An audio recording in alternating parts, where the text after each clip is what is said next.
E já que nós estamos falando de jornalismo, um dos palestrantes de hoje tem 46 anos de história no jornalismo. Ele visitou diversos lugares, descobriu valores no estado do Piauí, mas também de outros estados do Brasil e também no exterior. Belezas que hoje fazem parte da história de Francisco José, que está aqui com a gente. Jornalista Chico José, boa tarde, seja bem-vindo. Aqui é o nosso Jornal do Piauí. Hoje você está participando do Congresso das Cidades para falar a respeito da importância da comunicação para os gestores. Aliás, a comunicação sempre foi um desafio. Mas por que ela é mais desafiadora em tempos modernos, Francisco? É mais desafiadora, pelo menos, a comunicação através da televisão, pela concorrência que existe com as redes sociais. O imediatismo. Você vê que teve que entrar ao vivo agora com o Tiago, tudo para atualizar. As reportagens estão abrindo espaço para que hajam entradas ao vivo e nisso nós estamos perdendo aquele contato com as grandes reportagens. Os investimentos caros para mandar para o exterior, mandar fazer reportagem, eles estão diminuindo. Ao mesmo tempo em que as pessoas, os amigos da rua, tudo estão fazendo o telejornal para as emissoras de televisão. Tem um acidente, uma coisa, filma com o celular na hora, manda e aquilo ajuda a fazer o telejornal. Você deve receber muitas dessas imagens aqui. E além das câmeras de segurança, né, que se tornaram tão comuns. Câmeras de segurança que hoje comprovam os crimes, os assaltos, são inclusive usadas na decisão jurídica daqueles fatos como testemunhas. Legal, o jeito de fazer mudou muito de fato. Agora, como é que começa a história de Francisco José com o jornalismo? O primeiro contato, a atração por essa profissão, por essa carreira? Eu comecei trabalhando em jornal impresso, e era repórter esportivo. Tanto que eu fui enviado pela empresa Jornal do Comércio, do Recife, para cobrir a Copa do Mundo de 1970. E lá eu tive contato com a equipe da Globo que acompanhava a seleção brasileira, porque nessa época eram 12 pessoas da Globo cobrindo a seleção. Hoje, na última Copa, eram 150. Então mudou muito e o contato era direto nos treinos, não havia treino secreto, você podia entrar em campo, entrevistar os jogadores, tudo. E a direção da Globo, do jornalismo, Armando Nogueira, me via trabalhando lá todos os dias. Então, quando a Globo se instalou em Pernambuco, ele mandou me contratar. E foi assim que eu saí de jornal para trabalhar em televisão, como repórter esportivo. Agora, o que marca muito a sua carreira é o fato de você apresentar para o Brasil pedaços desse país que o brasileiro, às vezes, negligencia, não repara, não observa muito bem. Como é que você chegou a esse patamar na história? Eu deixei de ser repórter esportivo, participando só dos grandes eventos de Olimpíadas e de Copas do Mundo, para fazer as reportagens, porque no Nordeste não tinha nenhum repórter de rede autorizado a entrar no Jornal Nacional ou no Fantástico, tudo era só repórteres. Em 1976, quando eu entrei, só eram autorizados repórteres do Rio, São Paulo, Brasília e os correspondentes internacionais. Então, durante 10 anos, eu mostrei o Nordeste de forma inédita ao Brasil, fazendo reportagem em todos os estados do Nordeste. Depois passei a trabalhar também na Amazônia. E foi assim, eu entrei num período longo de seca, numa época em que o Brasil era recordista mundial de mortalidade infantil na região da seca. Mas depois passei a mostrar a beleza do Nordeste. Fernando de Noronha foi o primeiro Globo Repórter que eu fiz sobre a natureza e atol das Rocas e outras coisas impressionantes que nós temos pelo Brasil afora. E aqui no Piauí, eu consegui descobrir que é o estado que tem beleza natural mais expressiva de todo o Nordeste. É tanto que dos 103 Globo Repórteres que eu fiz, 11 foram no Piauí. Muito legal. Olha, inclusive ontem a gente estava conversando aqui com o Daniel Leipzig sobre inovação e ele falava que uma cidade lá de Santa Catarina descobriu o seu potencial a partir de um trabalho de pesquisa que foi feito na cidade, descobriu-se a capacidade que aquela comunidade tinha para desenvolver uma atividade comercial e transformou uma cidade de 6 mil habitantes numa cidade próspera. Você tem uma história muito parecida com a cidade de Bonito. Exato. Né? Onde vocês fizeram lá um trabalho, retrataram possibilidades e aquela região se debruçou sobre essas possibilidades e hoje ela vive uma realidade completamente diferente. Falta essa percepção do olhar diferente, o olhar de fora ajuda nessas descobertas? Ajuda demais. Inclusive o Piauí está precisando muito disso.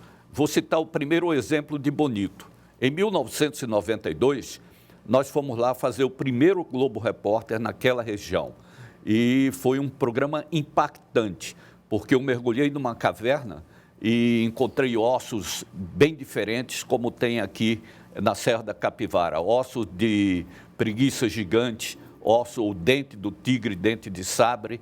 E na segunda-feira o Globo Repórter entrou, na sexta, na segunda o Infam e o Ibama fecharam até hoje, mas tem a história contada lá. Os rios, mergulhando com sucuri, foi um programa muito atrativo. Mas em 1992, para você ter uma ideia, Bonito só tinha um hotel, não tinha ruas asfaltadas, não tinha operadoras de turismo. Em 1994, nós voltamos lá para fazer o segundo programa. 2 anos depois, tinham 31 hotéis, estava sendo construído um de 5 estrelas, todas as ruas estavam asfaltadas, estavam fazendo aeroporto e puxando linha de estradas asfaltadas para lá, e 4 operadoras de turismo, 14 operadoras de turismo e 4 operadoras de mergulho nas cavernas.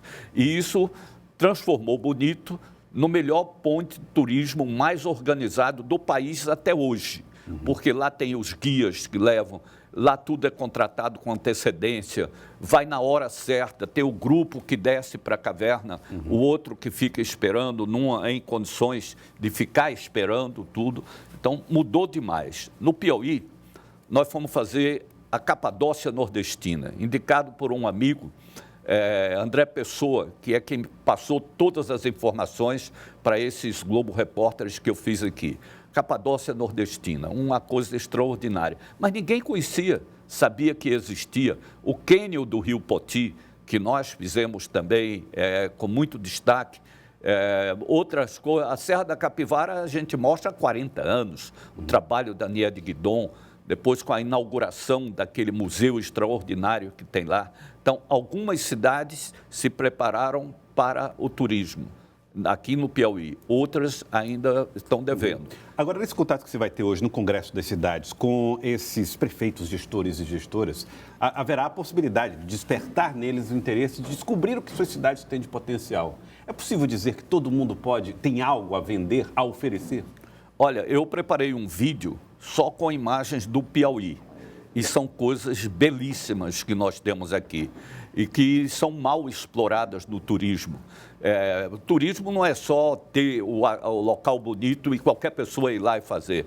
Tem que ter guias especializados, tem que ter pousadas, hotéis para atender as pessoas, estradas, acesso. Aqui nós fizemos as nascentes do Rio Parnaíba. Eu fiz um Globo Repórter inteiro sobre o Rio Parnaíba e outro sobre as nascentes do Parnaíba, que depois se tornaram um parque nacional.